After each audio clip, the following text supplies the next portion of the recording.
Додека го славеше денот на победата над фашизмот, Русија продолжи со бомбардирањето врз Украина. Доцна синоќа гранати беа фрлени во најголемиот пристанишен град на Црното море, Одеса. Погоден беше трговски центар кој е целосно уништен, а бидејќи во тек беше полицискиот час во градот, улиците беа празни. Украина вели дека Русија гаѓа со хиперсонични ракети, а освен трговскиот центар погоден е и еден хотел и магазин и предупредуваат дека постои опасност руските сили да ги гранатираат хемиските погони. Во магазинот работела ноќната смена. Загина еден човек, а 5 мина се во болница со тешки повреди.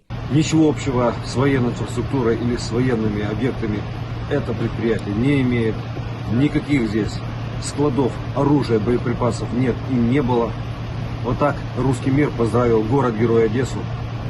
Оружјето кое го користи руската војска во најновите напади датира од советската ера и нема прецизност, тврди Украина. Се поголема е загриженоста дека на Русија и недостига водена амуниција и дека би можела да користи ракети кои би предизвикале голема колатерална штета.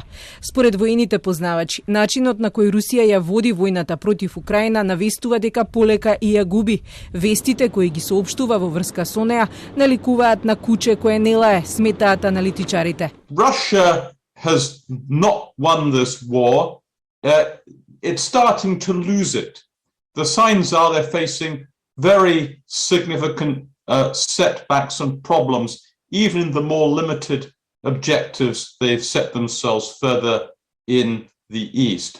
Доказ дека Русија не напредува во војната се и намуртените лица на руските политичари на вчерашната парада во Москва, смета и литванскиот министер за надворешни, кој вели дека единствениот начин да се спречи војната е да се отстрани Путин од власт. Not even just Putin, but just the whole regime, because one might change, Putin might be changed by his, inner circle.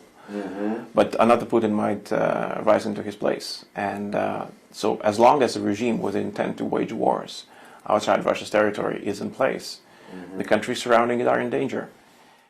Најновиот напад на Одеса предизвика забавување на трговската флота на пристаништето. Блокирано е украинското глобално доставување на пченицата до земјите во Африка, што може да предизвика и глобална прехранбена криза.